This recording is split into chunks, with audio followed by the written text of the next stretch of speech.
We start. Good luck, everyone. Live. We are now live on YouTube. Good luck, everyone. Thank you.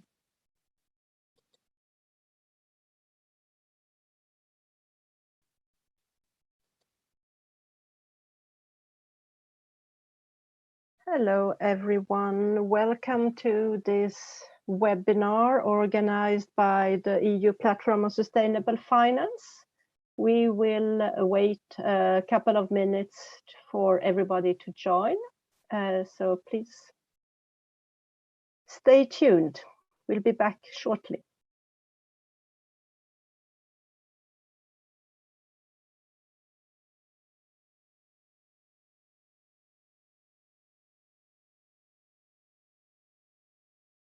Great to see so many people joining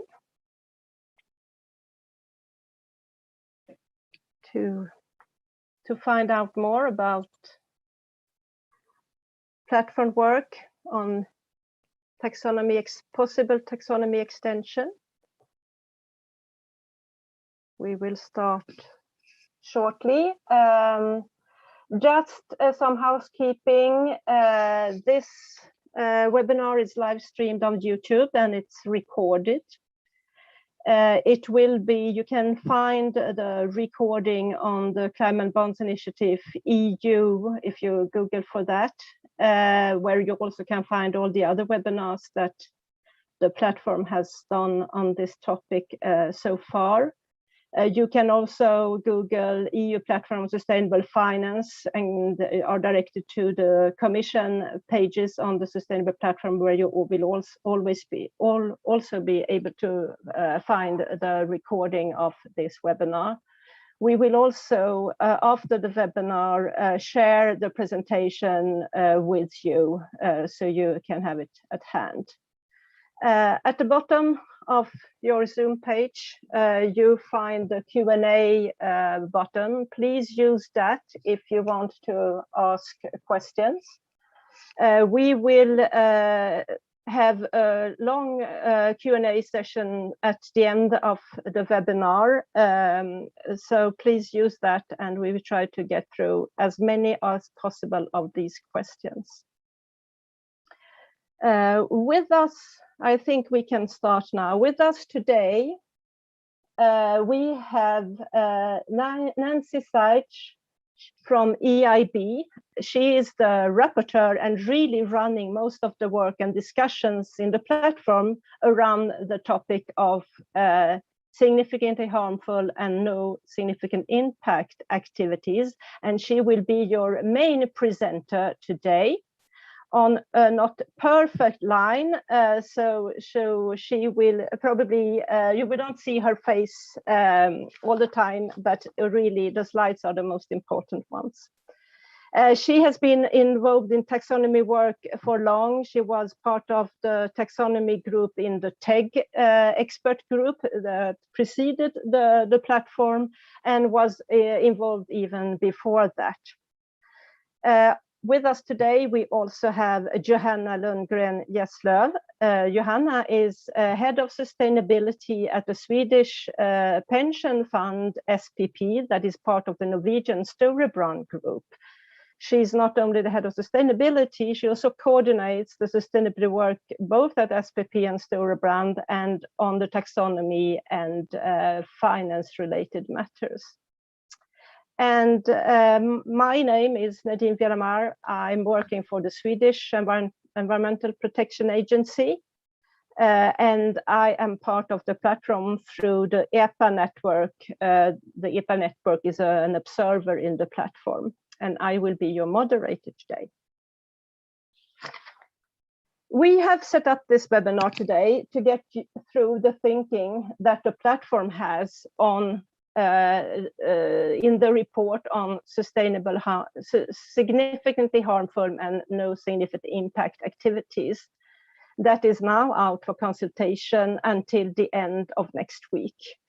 We already organized a webinar when the report was released on July 13. but that was in the middle of summer holidays for many European regions. We felt it was important to repeat that presentation and also open up for questions and your thinking of it later during the summer. And this is the reason for us presenting today. So the presentation will be almost the same as last time, but only done by Nancy and not with other speakers. And after Nancy's presentation, we have asked Johanna to share her reflections to what has been presented, and before we open the floors to all the questions. So please remember to use the Q&A button. We will keep track of that, so we can get this dialogue going. And probably you are all aware of the IPCC report from last week. The message from there was very, very clear, even clearer than the last one, code red. So there is no, that we are really facing not only a climate emergency situation, but also a biodiversity emergency situation. And there is no doubt that capital is needed to be able to reach both climate goals and biodiversity goals and other environmental goals, and that very quickly. So please keep that urgency in mind when we move forward now into guiding you through what we mean by significant harmful and no significant impact activities. So with that said, the floor is yours, Nancy. Thank you. Will you please have the slides? Thank you very much, and I hope you can hear me. I'm just checking. Yes, we can hear you, Nancy. Okay, well, yes, welcome to all of you. I am very glad to be presenting the work of subgroup 3 of the platform today. I will turn my camera off now just to make sure that the line doesn't fail while I'm talking. So yes, as Nadine said, this is the second webinar we've done on the work on our report, which was published in July. I'm going to run through it, and then we'll have plenty of time afterwards to try to answer your questions and have a discussion. Next slide, please. So I'm going to start by explaining where this work fits in the work that the platform is doing overall, and discuss a little why we need an extended taxonomy. I'm going to explain how the group that's working on this, which we may slip into calling SG3, and I excuse already ourselves for using far too many acronyms, and to help you, in fact, in this slideshow at the end, we have added a slide with the acronyms with the various initials, so that later on when you look back through this, you can refer to them. Because the slides will be available as well as the recording. So subgroup 3 of the platform is the group that I'm the rapporteur of, and we have published our report, which is now, as I hope you know, open to consultation till the end of next week, and we're looking forward to hearing from all of you. I'll show you how we've started really from the existing taxonomy framework and moved towards these recommendations that we're making. We're going to highlight why we believe that these taxonomy extensions can be a very, very useful way of supporting finance for transition, for clarifying what kind of transitions are needed, and for different entities, public and private, to tell their transition stories, whether it's for a particular activity or whether it's for the whole entity. And we're going to then look a little bit more detail at significantly harmful and no significant impact activities. And then I will come back to where we're going after this, the roadmap forward after this consultation that's going on now. And then we will have a little bit of a discussion, as we said, and then have questions. So next slide, please. So coming back to the taxonomy. Now, the taxonomy has been laid out as it stands to identify green activities, activities that make a substantial contribution to one of the 6 objectives. But it's very much forward-looking. It's very much not about what is happening now, but what needs to happen in the way that different sectors, different activities have to transition towards a more environmentally sustainable future. It has to be reasonably fixed for a certain amount of time so that the financial markets and financial entities can make plans around the taxonomy. But obviously it will also have to change over time as our understanding of the changing scientific situation and the changing pathways towards the different environmental goals become clearer or amended. It's very much about reporting as well. I think there's been a lot of discussion about reporting on climate risk. Here we're obviously in the taxonomy world talking about all 6 environmental objectives. So that's not just climate change mitigation and adaptation, but also biodiversity and ecosystem preservation and protection and restoration, depollution, circular economy, and sustainable water and marine resource use. And there are risks in the pathways that we are currently on. There are risks. And one of the issues is, does reporting help or not? And I think it's important to bear in mind that there are pros and cons around this. Reporting helps clarify, it helps explain, it helps clear decisions be made on financing, but also it is, of course, a burden. It is an additional requirement that entities will have to undertake. So we're well aware of that and have that in the back of our minds. But I think it's important to bear in mind that whether reporting is done or not, the risks are still there. The risks that were mentioned by Nadine in terms of climate change and how little time there is left to really achieve 1.5 degrees as the maximum global warming, the risks of catastrophic ecosystem loss and biodiversity loss and the knock-on effects on our food supply systems around the world. These risks are there, whether we identify them, whether we report on them or not. So there are pros and cons on the reporting side, and I'm sure you will have some questions about that. But it's important to remember that the issues are there, the issues are real, whether we report or not. And the last thing, and I think this is a very important thing I want to highlight, is when we're looking at the taxonomy and possible extensions to it, we see it very much as a transition tool. It should be something that helps public, private entities, all different players in the financial markets and economic actors to understand what transition is necessary, what activities are necessary, and to then raise finance to carry out those activities. Next slide, please. So going back to the taxonomy as it stands at the moment, and of course we have the published taxonomy regulation and we have the first delegated act for the first 2 objectives, climate change mitigation and climate change adaptation. We have them published already.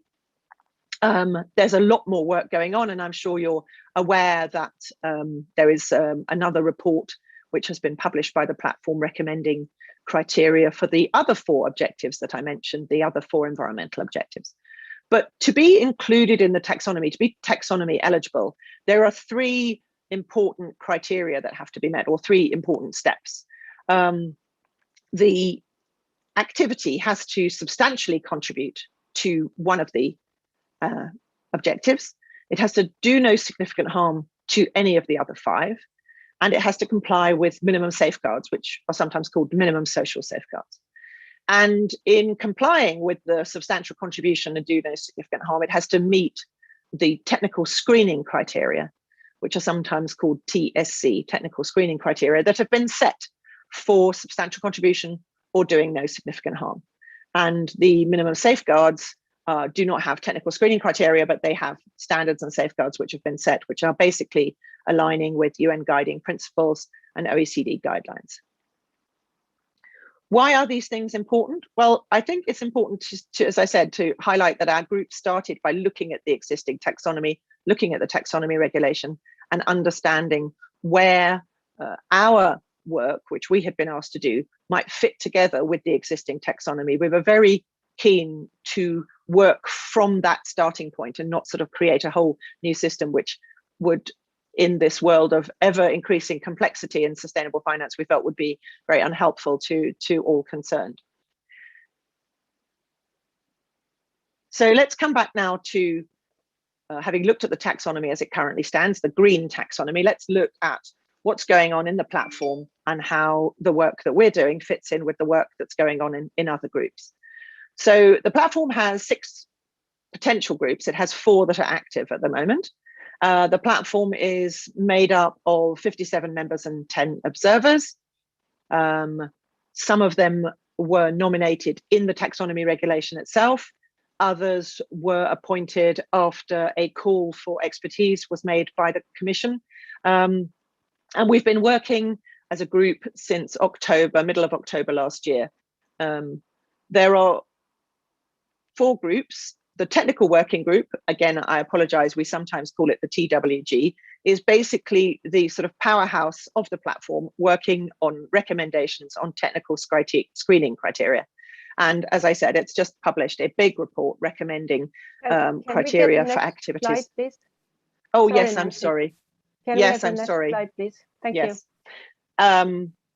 It's working very hard on a number of activities, different economic activities, and what it recommends should be the criteria for substantial contribution and do no significant harm. So if you like, it's working on expanding the green taxonomy, very much looking at transition, very much looking at scientific pathways to achieve the different environmental goals. I'll come back to subgroup 3. Subgroup 4, our colleagues in subgroup 4 have also just published a report which is being consulted on a possible social taxonomy in the future, and I highly recommend that you look at that report. And you can also find online a recording of the webinar that was done by subgroup 4, and please do respond to the public consultation for the report on the social taxonomy. And subgroup 5 is the data and usability group, which works very much on responding to requests for clarifications, providing outreach and explanations of the taxonomy, and working closely a lot at the moment on reporting requirements. And subgroup 3 is the smallest actual group of the platform. That's the one that I'm rapporteur of. And we were asked specifically to tackle 2 tasks which are mentioned in the taxonomy regulation, looking at a possible future extension to significantly harmful activities in terms of environmental sustainability, and also activities that have no significant impact on environmental sustainability. Next slide, please.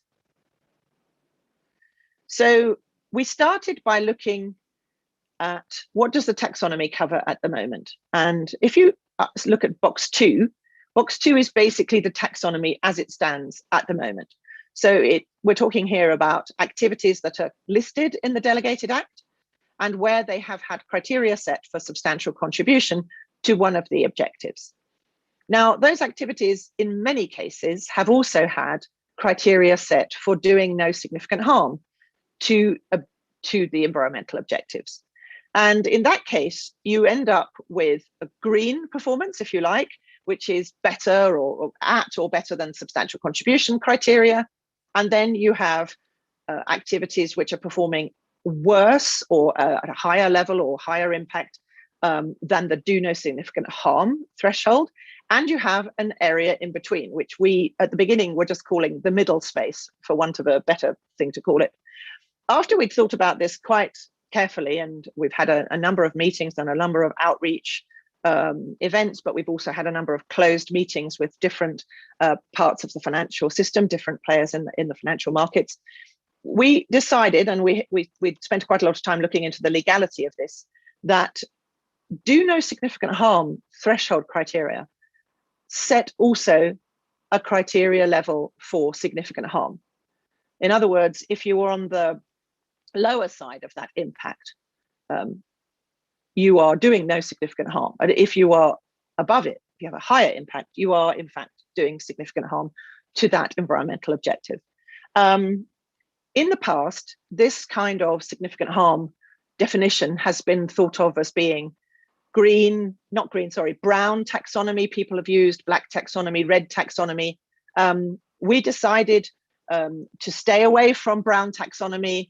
You've probably all heard of discussions about green-brown ratios and such like, for all the obvious reasons, in terms of it being an inappropriate ethnic definition, but also because, frankly, it is confusing when you come to talk about greenfield and brownfield, in that you could be in a situation where brownfield development reusing industrial land is actually much lower impact than a greenfield development using, a pristine, if you like, land that isn't yet covered with industrial activity.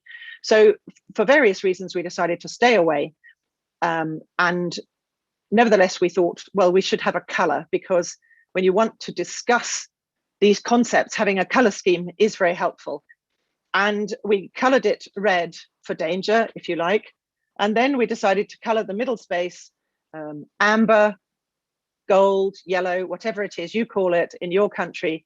That is the color you use for traffic lights, because what we realized was that, in fact, it's a very helpful way to think about things.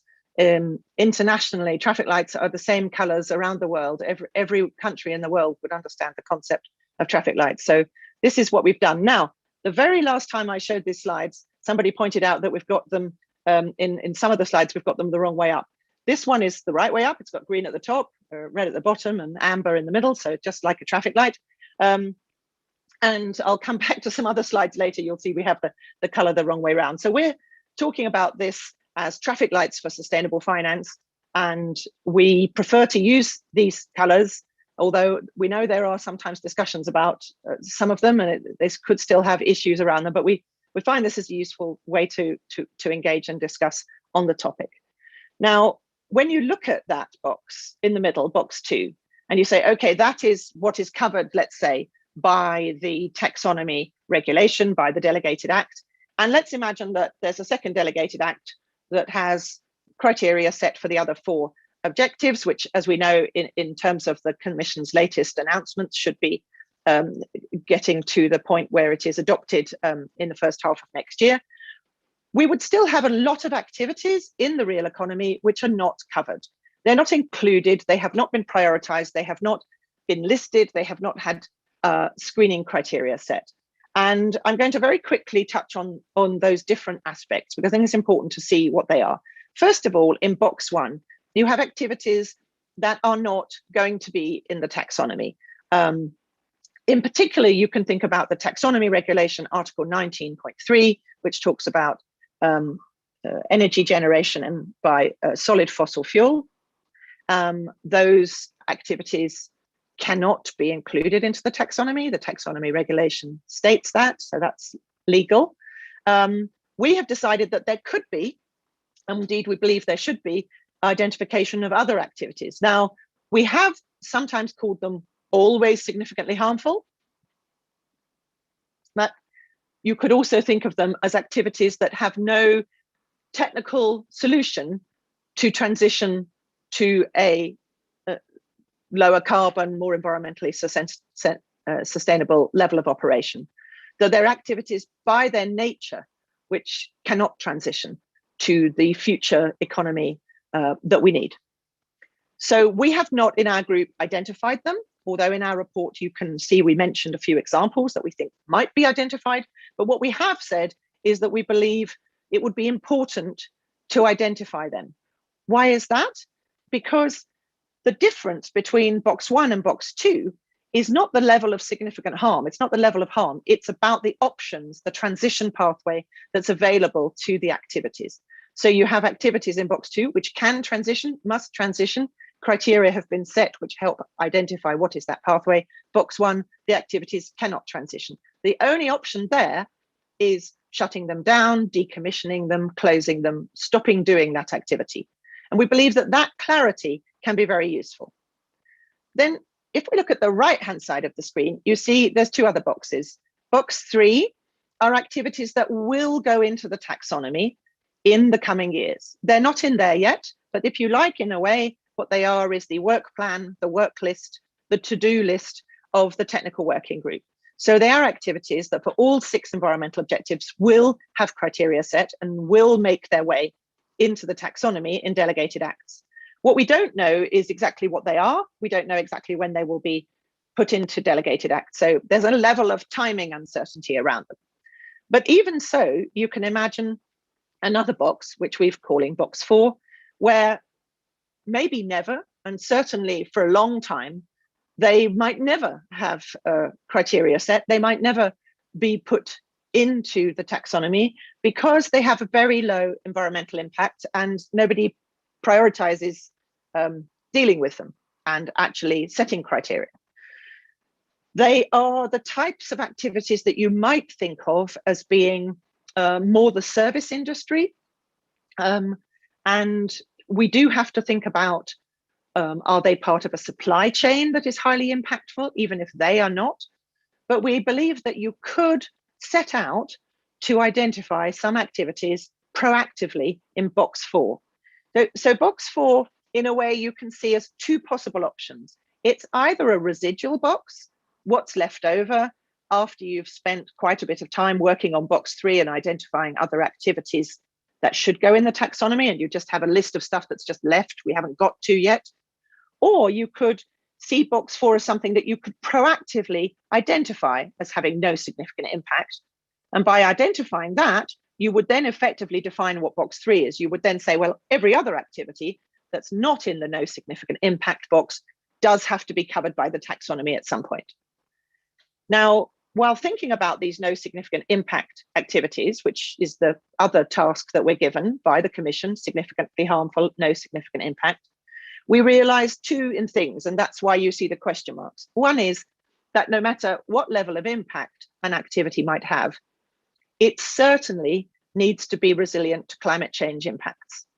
So therefore, the climate change adaptation objective comes into play, whatever the impact on the environment is of the activity. So we were questioning, how do we deal then with the climate change adaptation activity objective?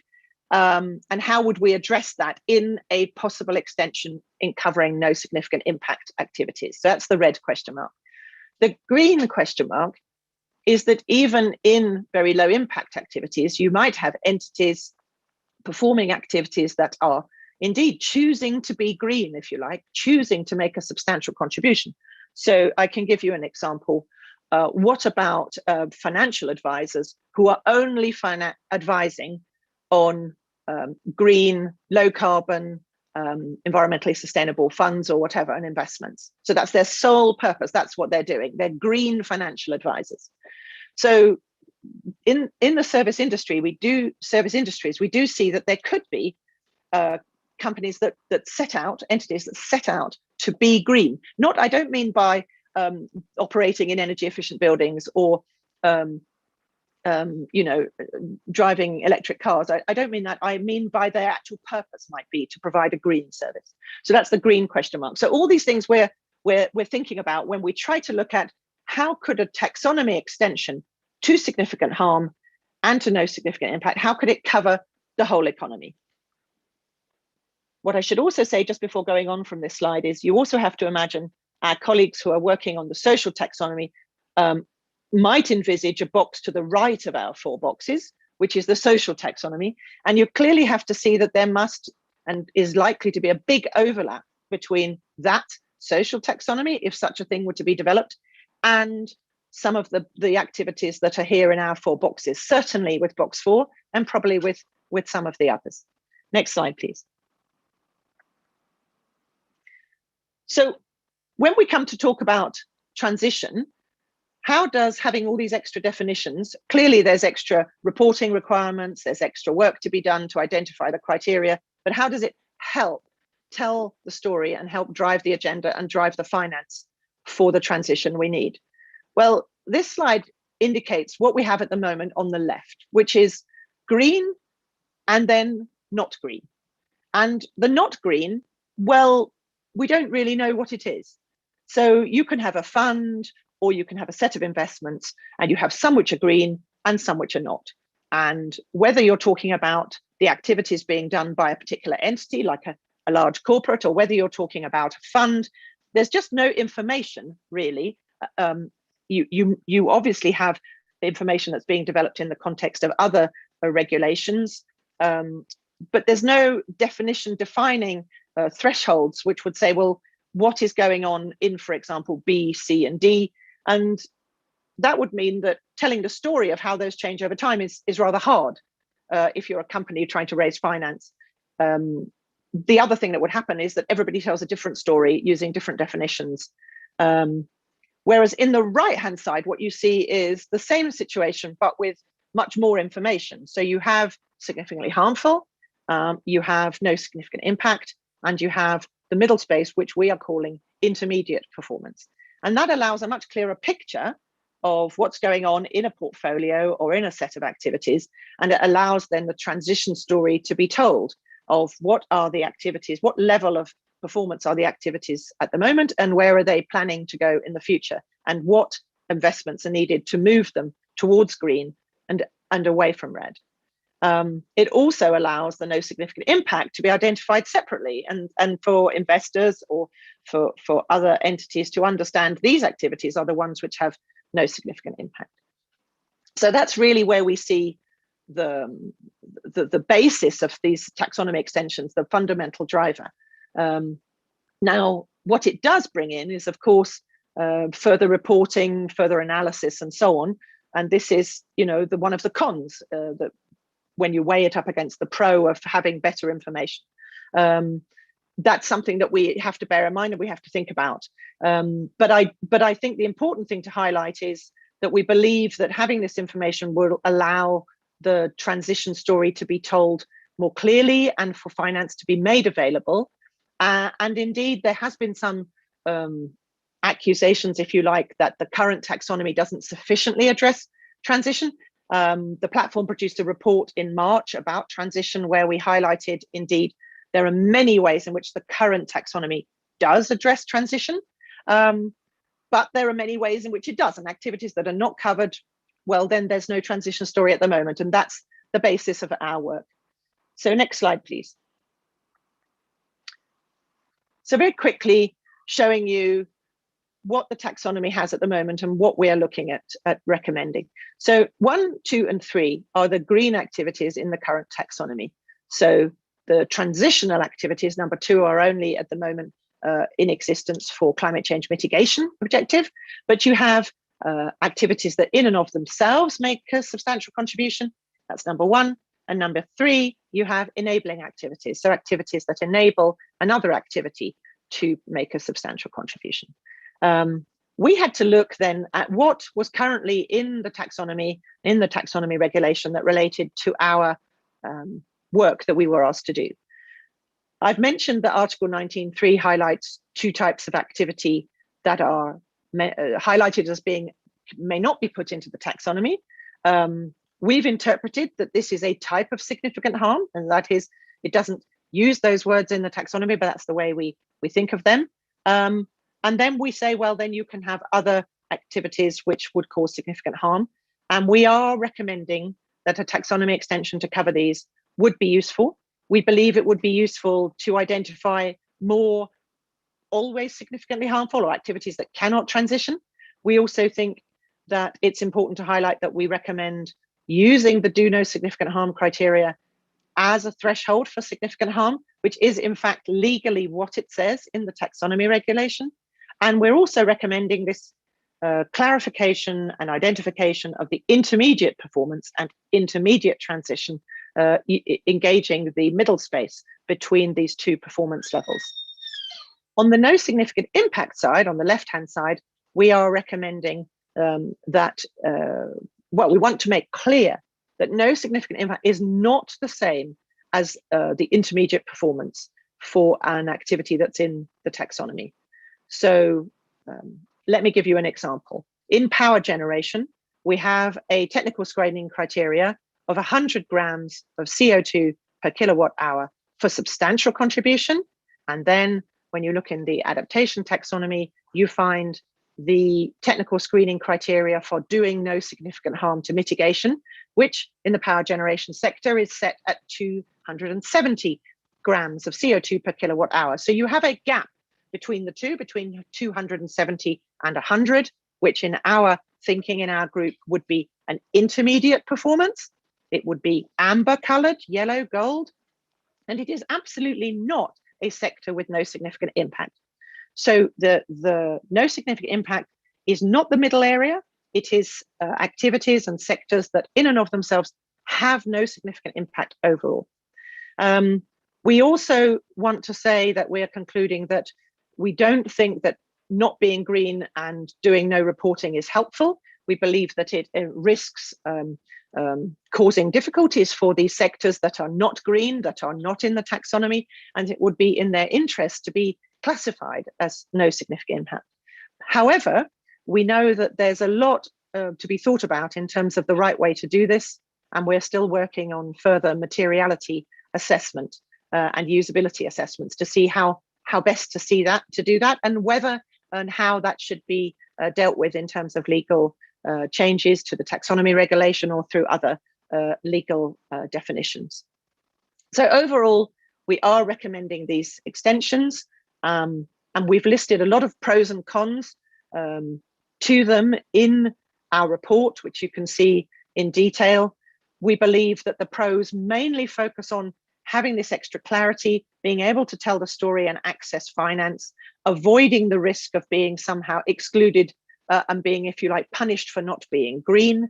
And yet at the same time, we're very aware of the cons of further reporting requirements, of potentially excluding from finance by labeling. Somebody told us in one meeting, very important, that we're not just labeling things as being bad, when actually what we want is to motivate finance for the transition. So it's very important how these extensions are implemented, and we're very conscious of that. And I'm sure that in the feedback that you and others are going to give us, there will be a lot more feedback on both the pros and the cons.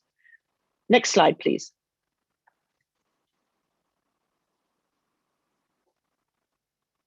So I'm not going to talk through a lot of this. I just want to highlight something important in terms of our work. This is a graphic that shows you approximately a high impact sector against, for example, climate change mitigation, but it could be also other objectives where we're working towards a pathway reaching net zero carbon by 2050. Now, of course, some sectors may need to achieve this earlier. It's clear in the latest IEA, International Energy Agency, reports that energy, for example, has to reach net zero by 2040. It's also clear that some sectors do not yet have a low carbon option, and that's still being worked on. So you can see this as a diagrammatic just way of representing a generic high impact sector. And what you see is that the technical screening criteria that's set for do no significant harm, which is the yellow dot, it does in our recommendations also define a level of significant harm. And so therefore an entity that's performing the activity, which is performing at a level which puts it at point W, is clearly in significant harm space. Now, there's a big difference between an activity that's in that significant harm space where the entity doing it has no plan to change that, and an entity that is making investments and making changes to its activities to get out of that significant harm space. And this is really what we want to prioritize. And we believe that, of course, if you make the transition to green from W, then that is a green transition that's already covered by the taxonomy regulation. But we believe that under certain circumstances, making the transition into the middle space, into the amber area, which we are calling an intermediate transition, is very important. Now, in our report, we've also started to lay out what we believe would be some criteria, some requirements for those kinds of plans. The only other thing I want to highlight on this slide is to highlight the dotted line, the dotted horizontal line, which is to show that whether you are moving a long way into the amber space or just moving a little bit into the amber space, you have to continue to improve, because if you stay still, there is a risk of dropping back into the significant harm space. So it really shows the importance of the forward-looking planning and the understanding of the pathway of the activity and how it has to go towards the 2030, 2040 and 2050 goals. Now let's look at a different type of diagram. Next slide, please. So this is also about a dynamic taxonomy. But here we've got a diagram which looks at an objective which is not a falling curve diagram like the one before. This is drawn for the climate change adaptation objective, and the vertical axis is not a level of impact of climate change on the activity, but a level of adaptation processes that are being carried out in the activity. And of course, as climate change impacts increase over time, vulnerabilities increase, and activities will become more at risk to climate change, that we know. But what we're trying to show here is the activity could be performing at 3 different levels in terms of the processes which have been used for the criteria for adaptation. So the entity at W, again, the activity performing at W, has not carried out any analysis, is vulnerable to climate change and to climate impacts, but has not done any analysis, is not taking any action to address material risks. The activity that's at Y is in line with the taxonomy requirements, which are already published for climate change adaptation. But we also think that you could have an intermediate performance between the two. Perhaps they have not yet fully implemented the full climate change adaptation process, but they have addressed climate vulnerabilities, they have done some analysis, they are addressing material risks, but they don't have the big difference with the substantial contribution criteria is the ongoing monitoring approach to take account of changing climate change impacts. But nevertheless, an activity getting out of that red space, getting out of the significant harm space into the intermediate performance, we believe would be very important. And if you think about the other objectives, you might think of, for example, in biodiversity, the do no significant harm criteria is about avoiding irreversible biodiversity and ecosystem loss. Again, getting out of that space into the intermediate transition, intermediate performance space is incredibly important. We want to highlight that it's just as important to go on to green if it's possible. So we are not trying to incentivize just staying still in the intermediate area. Performance has to continue to improve. And in the work we're doing still, we're looking at, as I said, what might be the way that such plans could be made, what kind of guidance could be produced about plans about these intermediate transitions. But nevertheless, I think this diagram shows that even in an objective which doesn't have a falling curve diagram going towards net zero, you can still see a real benefit of moving out of the significant harm space. Next slide, please. So I'm just going to briefly go back to the 4 boxes and talk a little bit more about significant harm. Significant harm is really about performing at a level that is not compatible, that is undermining the different environmental objectives. And these, of course, change over time and can adjust as technology changes. So as other technologies become available, an activity might become deemed as causing significant harm when it wasn't 10 years before. So these performance levels will change, as we showed in the falling curves diagram for most of the objectives. And I just want to reiterate that what we did here also when we were talking with entities was that there are so many views out there in the world, whether it's civil society, whether it's research organizations, whether it's companies, whether it's investors. There's many, many different views about what is significantly harmful, what is brown taxonomy, if you like. And that having clarity and really defining what is significantly harmful would actually be helpful for companies, would actually be helpful for entities doing those activities, because it would be very clear. There would be a clear threshold that you need to get out of this area. And then, as I said before, I think it's worth repeating, the point about box 1 is what it also does is it provides clarity on activities that cannot transition, and makes it very clear that what needs to happen in a managed way is they're closing down, decommissioning, stopping doing them. The other really important point about those activities in box 1 is that also provides clarity and supports the work on just transition, because those activities that have to be closed down, decommissioned, etc., those jobs will no longer be available. those cities and regions that are dependent on those activities, on those industries, will need other jobs, will need other economic activity for the people that live there. And that clarity could help with the whole just transition discussion in parallel, because it allows a clear focus on the activities that cannot transition and basically are always significantly harmful and therefore need to be, in a managed way, closed down. Next slide, please.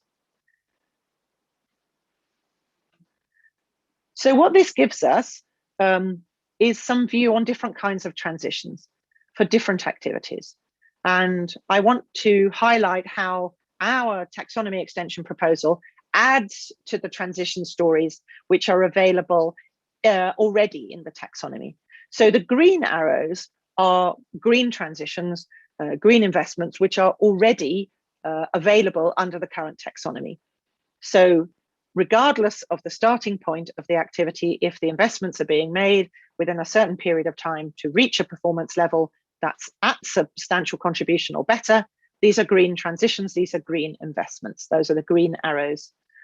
There's a green arrow at the bottom in the middle of the intermediate space, because already in the taxonomy, there are some activities where they are not about the overall performance of the activity, but about an improvement.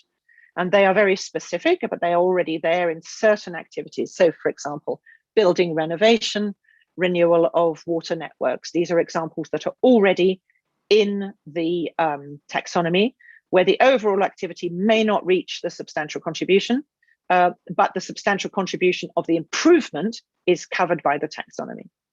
So what about the other arrows? Well, we are highlighting the importance of moving out of the significant harm space, moving out into the intermediate space to avoid doing significant harm. And that is the yellow arrow. We believe that would be very useful and would warrant finance and would help with the story and help of the planning of the entities that are currently causing significant harm with their activities. And we believe that can be called intermediate transitions. That is the amber, gold, yellow arrow. Now, what we're also still discussing is the empty arrow, hasn't got a color, which is down there near the bottom of the intermediate box. And that's about an improvement within the intermediate performance space. We're still considering that, and we're still trying to work out whether there should be a generic approach to that arrow, to those improvements, or whether they should always be looked at case by case. And there are lots of different views, and we would be interested in your views. Clearly, there may be other intermediate improvements, if you like, which in the end are included in the taxonomy under the green taxonomy. And so there could be further green arrows. But whether there should be a generic intermediate improvement, we're not yet making a clear recommendation on that. What we are clear about, and that is the red arrow, is that no matter the level of improvement, if the activity is still causing significant harm, we do not believe that that is a transition that should be being labeled or the financing should be for that, because it's still significant harm. It's still significantly undermining the environmental objectives. So we really want to support the transition out of that space. The last thing to point out is all of this works when you have the criteria for substantial contribution and do no significant harm. Sometimes they have not been set. So for every activity that are not always both criteria. So this is a kind of generic approach, but it would mean that just occasionally you don't have a criteria, then you do not have these three zones. Next slide, please. And then I'm at the end. Yeah, we need to wrap up. Yeah, this is my last but one. So no significant impact. Some of the things we're thinking about in a little bit more detail is, could you have no significant impact? Could you cover that in some generic way, include some of these activities into the taxonomy, such as green services? Would that deal with the green question mark? Could you deal with it by having specific ESG requirements, including covering climate change adaptation, which is rather different from the other objectives? Looking at the red question mark. Again, as I mentioned, we're looking at that to try and see how we can maximize the benefits of such an extension without overburdening the reporting, bearing in mind that that box 4 has a much higher proportion of very small SMEs in service industries than in any other part of the economy. So that's a very important thing that we're thinking about in the pros and cons. You have to be aware of what's in box 4. It does include not only small companies, but a lot of very small companies. Next slide, please.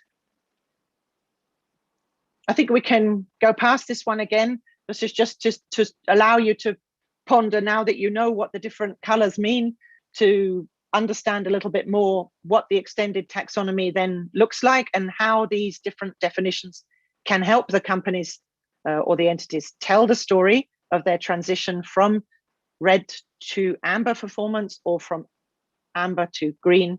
And last slide, please. I'm just going to tell you what we're doing next. So the public consultation is going on.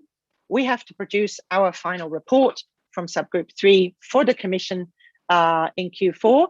And the Commission, as is listed in the taxonomy regulation, has to prepare a report under Article 26 on a number of potential taxonomy extensions, including these two.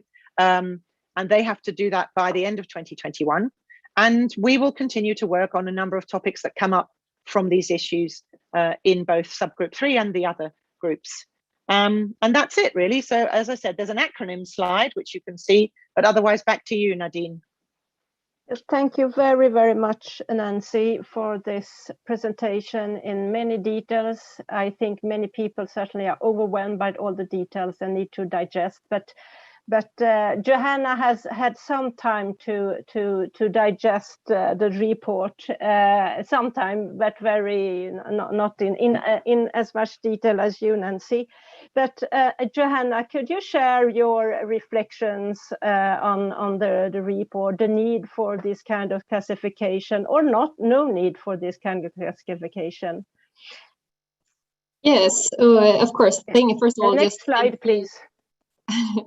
I think maybe you don't need a slide anymore, because I will just reflect from my mind. So I think you can just remove that. But as I said, my name is Johanna, and I'm the sustainability or head of sustainability at SPP, and I've been asked to do some reflections upon this from a Nordic perspective and investor perspective, and give some thoughts on what I think. But just first of all, of course, thank you for the insightful presentation, Nancy, and also for the work the platform has done so far. And I think the draft report is actually very interesting reading that I would recommend everyone to try and read if you have some hours to spare. Maybe it's not the best bedtime story I've ever read, but it's actually quite easy to read. And I think it gives a lot of good perspective on how the platform is thinking, and raises a lot of important topics and concerns, both about the taxonomy and the extended taxonomy. So I think you understand much more about everything if you read it. But let me take maybe 10 minutes to give some reflections. And first of all, I think just taking a step back and think about the purpose of the taxonomy, it is to increase transparency on activities that actually affect sustainability, in order for us financial market participants to make better informed decisions, avoid greenwashing, and move more capital in a sustainable direction. It's not to say what you're allowed to invest in or what you're allowed to do. And at least in Sweden, I think we have created or seen a lot of worry among companies that they fear that they will no longer be able to attract capital if they are not green in the original taxonomy. And this, I think, is one of the key strengths of this extended taxonomy, that it actually shines some light and creates clarity about the fact that the taxonomy is not black and white, or maybe you should say green and white. It isn't, this is sustainable and everything else is not sustainable. It is just a list of activities saying that with scientific certainty, we can say that this significantly contributes to environmental goals, to the target of maximum 1.5 degrees of warming. And if we look at society today, we're heading towards 3 or 4 degrees of warming. So it's quite a few activities out there that actually already contributes in that way. But then we have everything else, and it's a spectrum from, as Nancy said, emitting 110 carbon, how do you say, is it kilo? No,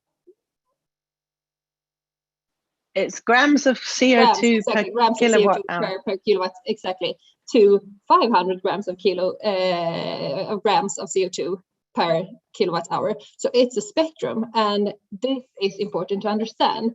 And already as it is, no matter if we have the extended taxonomy or not, we already have these 4 boxes of things that actually significant contributes, but also do no significant impact and is in the intermediate space. And I think you have to trust financial institutions to understand this, no matter if it's formalized in the extended taxonomy or not. We see this. We see that the tax advisor will never have significant effect on CO2 emissions, and we see that a high emitting energy producer will do harm no matter what. So I think this is one of the most important things to understand. Okay, we already know this, but with the extended taxonomy, we can actually put some color to this white area and make it easier to talk about it and easier for everyone to understand. And I think we have an obligation to be more clear about this as well, that we already see the society in more colors than just green and white. But then, of course, more information and more data is essential for us to do good analysis. So we appreciate the extended taxonomy, but the mindset with these 4 boxes, that's there anyhow. So I think that's the first point I would like to make, and that we need to talk more about to avoid this stress and the fear that companies are feeling that they will not be able to get capital anymore. And then I think the second point I would like to add is that I have 2 rather strong opinions about the taxonomy in general, and they are a bit hard to combine because they are completely contradictional. The first one is that the taxonomy is super important, and the other one is that it's actually not that important. And how can I say this? What do I mean? Well, it is important that we have this common classification in order to avoid greenwashing, so that we can create a common language, enable fair comparisons between companies and between financial products, and actually catalyze green investments. And it also shows a clear direction from the European Union that this is prioritized. But if you look at it stand alone, it is not that important, because it's only one tool out of many. It's one regulation within sustainable finance, among others. And by itself, it will not solve the problem. And that's also something I think we need to start acknowledging, to not see it as a separate thing, but as a part of a puzzle of things that is happening within sustainable finance. And what's actually requiring most effort from us right now is the disclosure regulation, which is a transparency regulation from the European Union, saying that if we promote a product as sustainable, we also have to be transparent with what we mean. If we say that this product promotes environmental sustainability, okay, how can we prove that? What do we mean?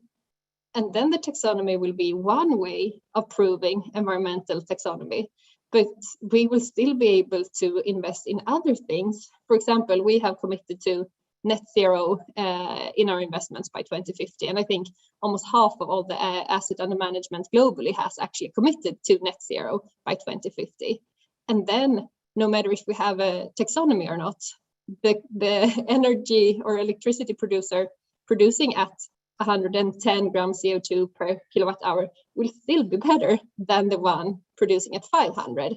So, I mean, it is important, but we need to understand that we still see it as a part of a broader spectrum of tools.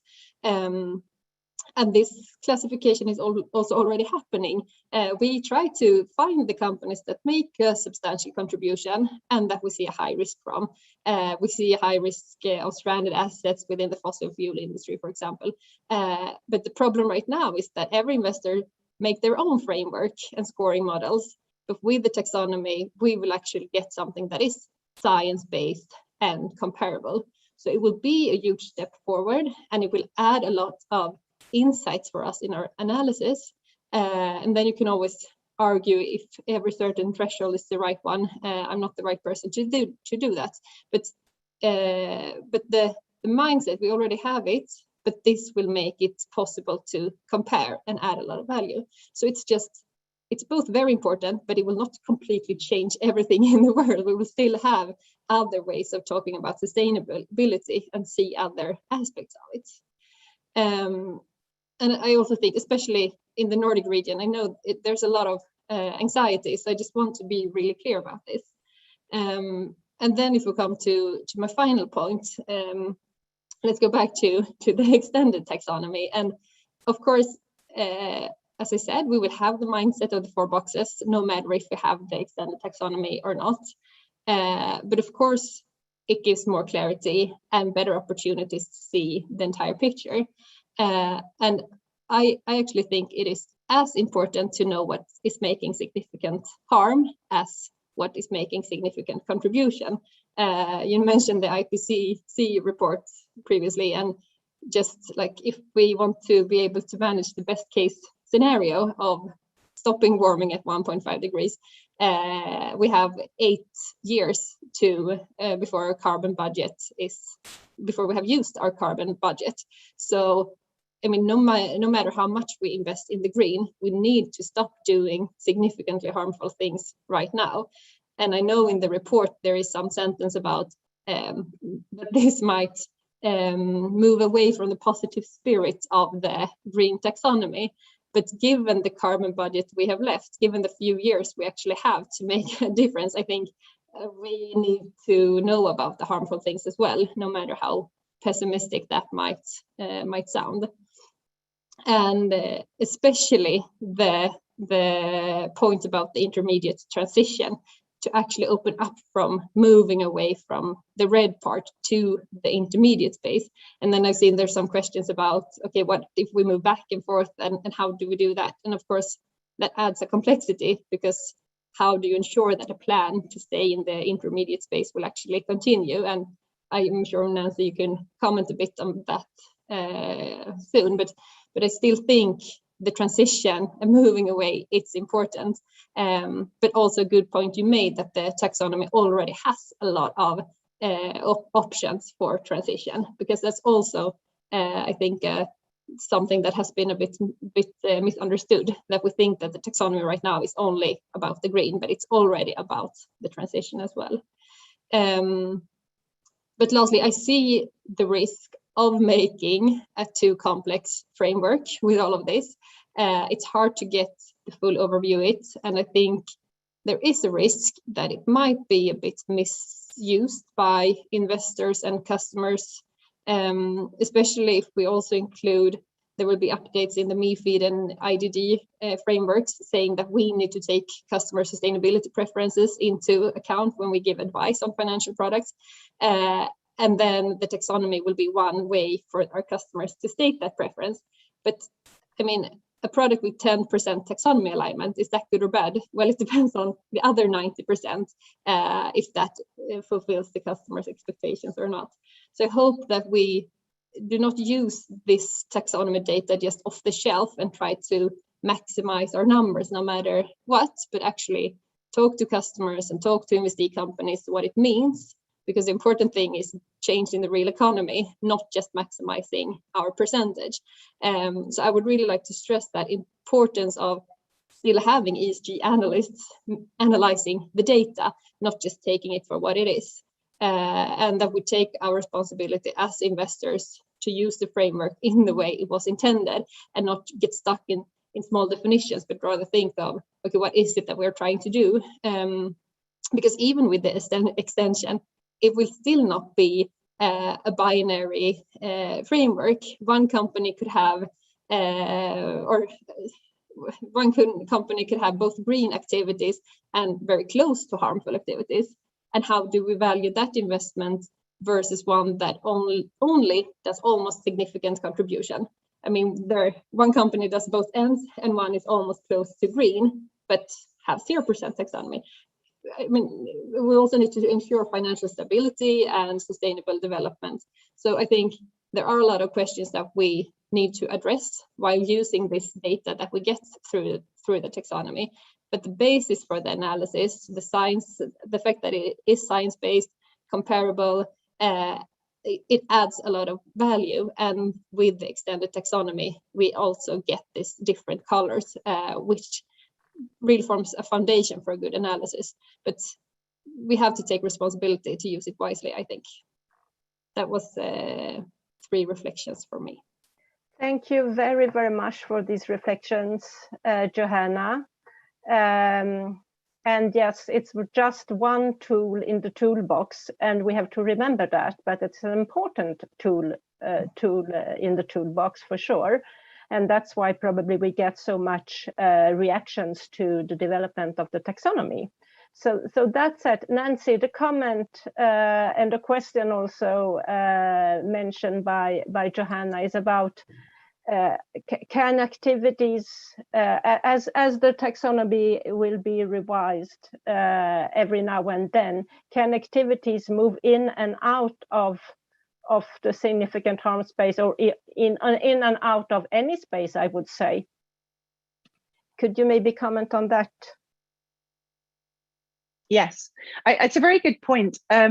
Indeed, in terms of a falling curve diagram, let's say for climate change mitigation, activities that are not yet low carbon, so what we would call transitional activities, I mean, they have the same risk actually as the intermediate diagram I showed with the sort of horizontal line, in that if you stay still at a certain performance level, when the low carbon technology kicks in, and once it starts being adopted very quickly, you could find yourself falling into the lower category. So you could find yourself falling into the activity, could find itself operating at a level that's now called intermediate performance, and an activity in intermediate could find itself operating at significantly harmful, as the criteria have to drop, as they obviously will have to do. There is a lot of interest in activity pathways so that entities can make better plans. And I think that's something there's a lot of work going on in the EU. There's a lot of work going on in many major sectors, also internationally, on identifying what are these pathways for different activities, whether it's power generation or transport, or even to use one that's very topical in the Nordic discussion, bioenergy. So I think with further clarity on these pathways for different sectors and for different activities, entities should be able to make plans where they, for example, let's say in the intermediate transition, move out of the harmful space, the significantly harmful space, and continue to improve along a pathway that would keep them out of that space. And I think, taking Joanna's point about investors needing to also do their analysis, also understand those are the kind of questions that investors will be asking of companies. For example, well, you've got this plan to get out of this significant harm for this activity. What's your plan to continue in the longer term? So what it does, I think, is it puts some meat on the bones of net zero commitments, because it's easy, well, it's not easy, but it can be said, well, our plan is to be net zero by 2050. But the issue is that the pathways that we take now in the next 5-10 years are absolutely critical for climate and for some of the other objectives like biodiversity and pollution. And therefore, the plan of 5 years, the plan of 10 years, and the plan of 15 years are all really important.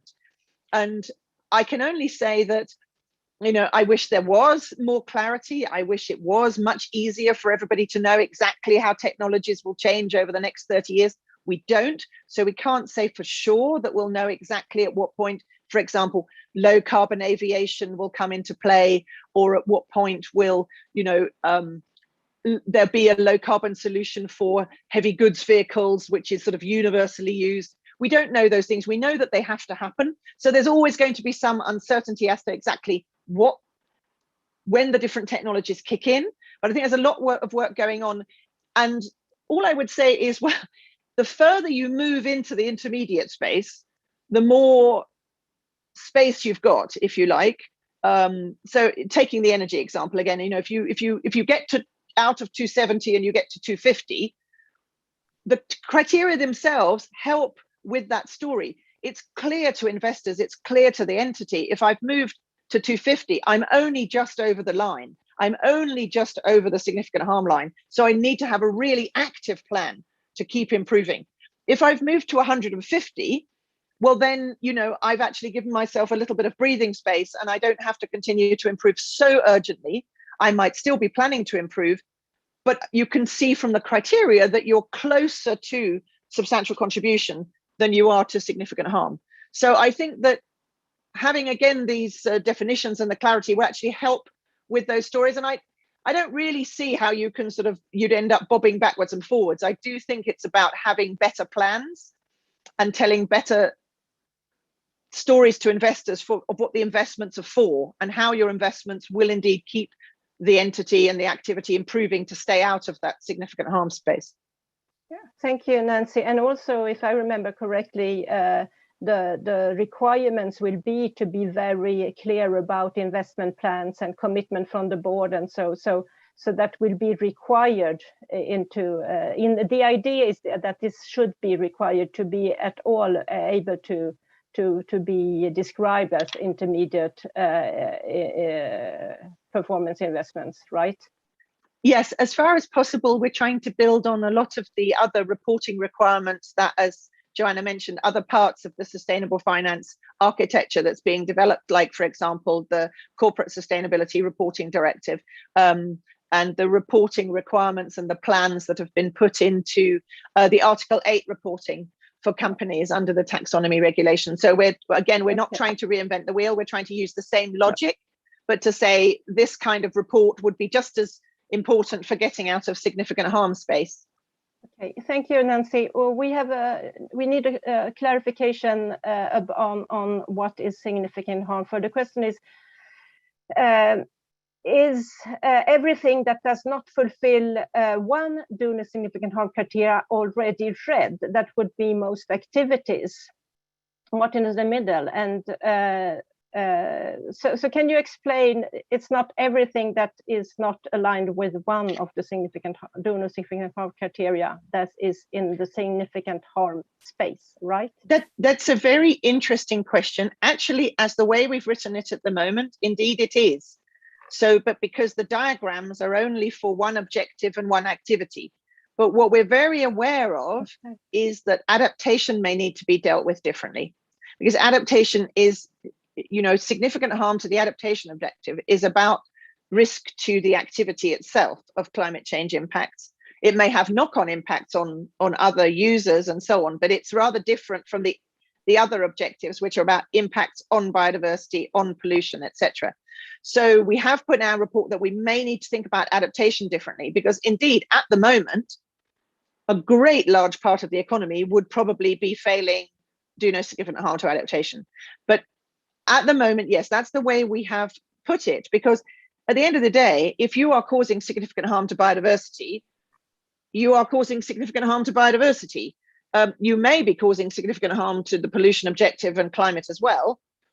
But the issue, what we're talking about there is the biodiversity. So indeed, if an entity has an activity which is, let's say, performing where it fails two, or it breaches two of the do no significant harm, say biodiversity and pollution, well, then I would expect that they would need to be telling their investors the story about how they are now planning to move out of those significant harm spaces.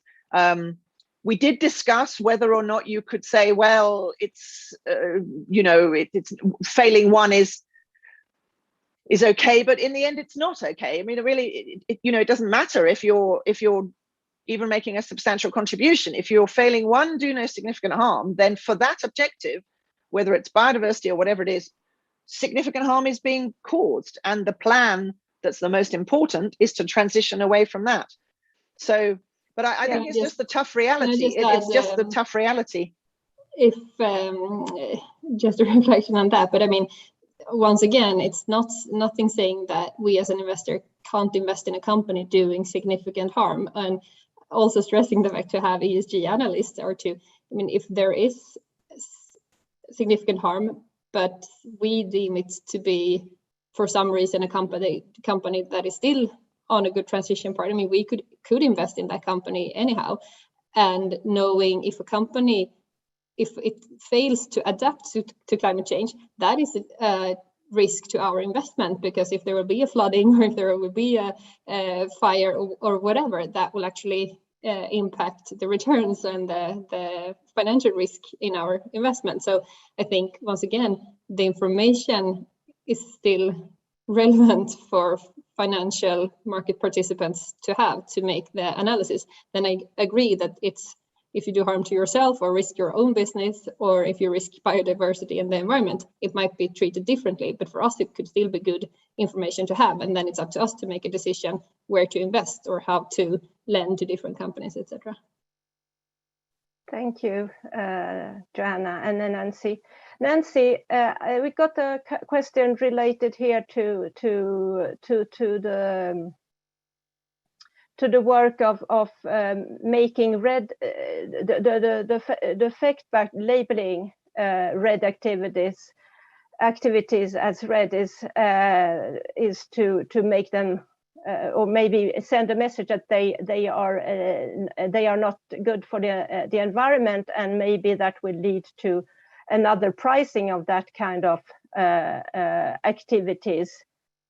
And the question is, did the TEG consider that when defining do no significant harm criteria? You know, what did or is there a need to review the do no significant harm criteria because of the use in this respect?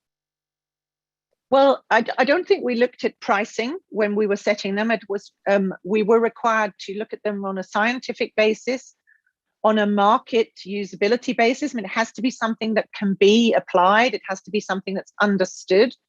In many cases, it is a legal requirement. Not every case, particularly for climate change mitigation. Obviously, we wouldn't be in the incredibly dangerous situation we are in now, as the IPCC report shows, if our legal requirements were compatible with the Paris temperature goals. They obviously are not. So they weren't set from a pricing point of view. They were set from a scientific and environmental objective point of view in terms of the EU's 2030 goals and 2050 goals. What I would say, though, is I think people need to understand that the urgency is only going to get worse, both on climate and on biodiversity, probably on depollution and water maybe as well, but certainly for biodiversity and climate. And therefore, any reviewing of do no significant harm, which might happen, you know that for transitional activities, criteria have to be reviewed in 3 years anyway, is likely to be tightening them. I really expect that will happen. That's what the falling curve shows. It shows that the substantial contribution will tighten and do no significant harm will tighten. Some of them may not change. So the adaptation one, which is a process-based one, may not change. Maybe it will be deemed not necessary for it to be changed.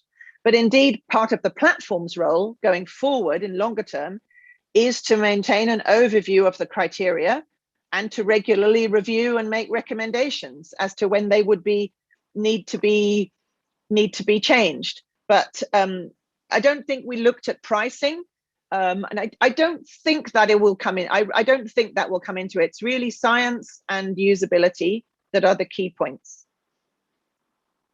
Thank you, Nancy. We also got a question about the life cycle perspective and integrating scope 3 when it comes to CO2 emission to avoid problem shifting. Do you have any comment on that? How does the taxonomy take that into account? Well, the taxonomy regulation says that life cycle issues have to be included in the setting of technical screening criteria. And when the TEG made its initial recommendations in subsectors, it actually recommended full life cycle. In some cases, after considering the usability and the information available, some of the do no significant harm have not been set as life cycle. And there are good reasons why that is. So for example, for vehicles, the criteria that were set were on tailpipe emissions. That could change in the future. It was set as like that because that is the information that's available about vehicles when they are given their, vehicle registrations. Similarly, in the Delegated Act, the do no significant harm criteria for mitigation for energy, the 270 grams of CO2, is not a life cycle figure. So those are now in the Delegated Act. So some are and some are not, but certainly it's an important consideration. In terms of the vehicles, for example, when we looked at that in the TEG, we did an analysis which showed that regardless of the electrical grid of the country, even if it's a very high carbon grid, the electric vehicles are still much lower emissions life cycle than in a grid that's very low carbon, than standard vehicles. So we decided that given that that was the case, we had addressed the life cycle issue, and that was made it okay to recommend just using tailpipe emissions. So it's something that has to be looked at carefully each time. And sometimes, so it has to be looked at, but it isn't always necessarily in the criteria that's set. Okay, thank you, Nancy. Now, if we move to the no significant impact criteria, or the priority between the no significant impact criteria or categorizing and the significant harm, do we have any preference there, or do you indicate any preference there? And also the question for no significant impact activities, will there be some do no significant harm criteria even for those, or how is the thinking?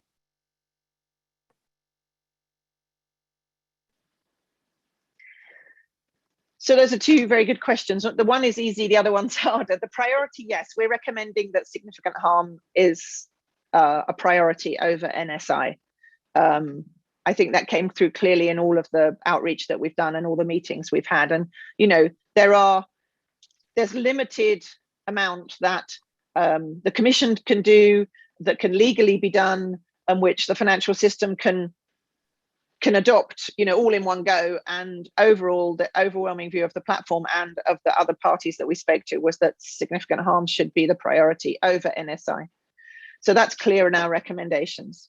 In terms of the question about do no significant harm, it's part of what we're looking at in terms of, well, what to do with NSI. We have looked at whether or not a minimum ESG standard might be required, and how could you address adaptation in that, to make sure that, as I said, regardless of the level of impact of the activity, that do no significant harm to adaptation is not missed. Because, let's look at the catastrophic things that were going on in Germany and Belgium, that are going on in fires in other parts of the EU. Very often the entities and the people and the businesses that are hardest hit are the smallest households and smallest businesses when there are major climate change impacts or maybe extreme weather. So it sounds good to exclude it and not worry about it, but actually that's the most vulnerable part of the economy when you talk about climate change impacts. So we're still thinking about that. I'm not sure. I think to try and impose the do no significant harm, the issue is that if you were to identify them really as no significant impact, then apart from adaptation and possibly circular economy, you're effectively saying we don't need to worry about do no significant harm for these activities. In other words, if you were to set out to define them, you're effectively saying we're deciding that we don't need to worry about do no significant harm for these activities because their level of impact is so low, apart from adaptation. That could change in the future, but that's the way we're looking at it. But we're still looking at materiality and usability issues, including this issue of a minimum standard for a potential NSI category. Thank you, Nancy. We are getting to the end of the webinar. We have 5 minutes left. And one concern that has been raised in the question is the one about reporting burden, especially for small entities. And the question is if it would not be beneficial to have a publicly available data pool with approved EU reporting.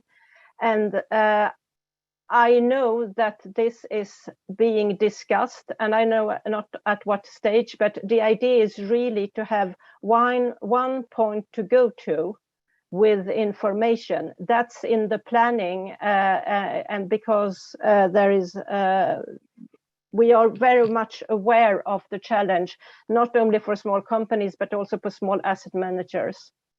So that's in the it's not in the pipe, but it's in the planning, and it's in the real discussions at the commission level to create something like that, as I can see it. Well, that said, Johanna, do you have any concluding reflections after what you have heard today?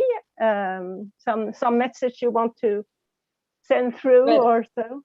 It is complex, and there is a lot of ifs and buts, and there will be, of course, an increased burden, and there will be difficulties with some of the interpretations, but we also have to see the overarching aim of all of this to steer more investments towards a sustainable future. And I think by getting more data, by putting focus on this, we will succeed with that. And the extended taxonomy, it adds a lot of color to the white part in the original taxonomy, and it's important colors because there's a huge difference between the deeply red and parts of the yellow. But I think we need to remember that the taxonomy is not a list of companies or activities you can invest in. It's not the 100% holistic view of all sustainability in the world. It does not substitute the need of having ESG analysts thinking about sustainability, both from environmental and social aspects combined, looking at environmental issues from different points of view. But we need the data in order to do good analysis and to create clarity. And the taxonomy is an important step. We just need to see it as an important tool in the toolbox that we have. Thank you very much, Johanna. And may I ask now, Ansik, if you can wrap up, and also if you can indicate if we have an idea of when a possible extended taxonomy could be proposed as a, well, in a delegated act. Do we have a timetable, or don't we? Okay, thank you very much. All good questions, and I'm sure we could have continued for longer. Just touching on two things that you just mentioned there at the end. First of all, the very small businesses, the SMEs, this is an issue for wider than taxonomy. This is an issue really about how do we bring them into the discussion without overburdening them, but while also understanding that they are part of the solution. A lot of the innovation, a lot of the new ideas, a lot of the new solutions are coming from small companies. And so there's a lot of work in your group, I think, Nadine, in the data and usability group on small businesses. And we in our group will be working closely with your group on this question of SMEs and also extremely small businesses, and how we can sort of bring them in, really emphasize the role they play while not overburdening them. I think that's really important. On the timetable, we have made some recommendations that we think there should be a priority set. We think that something can be done on always significantly harmful, so box 1. We think that can be done in fairly quickly within the next year, maybe, to actually include some categories of decommissioning and so on into the taxonomy. The other work we have said, we propose in our report that really this should be being actioned by 2023. But of course, in the end, it will be for the Commission to decide on the timetable and how it takes it forward. I would just like to wrap up by, first of all, thanking you all for joining us today. I would like to highlight that sustainable finance, Paris alignment, sustainability in general is about two fundamental things, well, three probably. Doing more and financing more of what substantially contributes to solving the problem.